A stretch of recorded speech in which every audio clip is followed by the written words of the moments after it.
Judayam ko'p ayollar hayotda nolib, norozi bo'lib, hayotidagi munosabatdan, puldan e'tirozlari, sog'lig'idan e'tirozlari borligi uchun gullab yashnab keta olmaydi.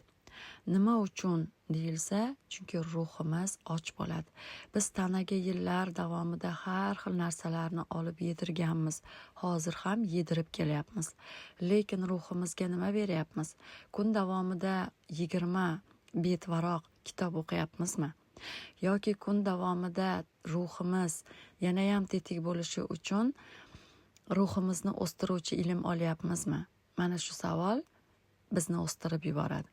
Qachonki siz ruhingizni ham tanangizga nisbatan qarama qarshi o'stirib borsangiz, ham tanan, ham ruhan tetik insonga aylanasiz va shu o'rinda qalbingiz ham ochiladi. Qalbimiz yillar davomida yopilib, biz norozichilik, e'tiroz, yaxshi emas kayfiyatda yurganimiz uchun ham qalbimiz yopiq bo'ladi. Qalbimiz ochila borib, hayotimiz o'zgaradi.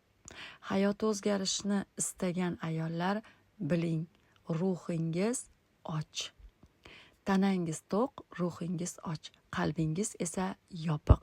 Buni asta-sekinlik bilan birlashtirib, ruhni, tanani, qalbni o'stirganingizda hayotingizda juda chiroyli o'zgarishlar bo'ladi.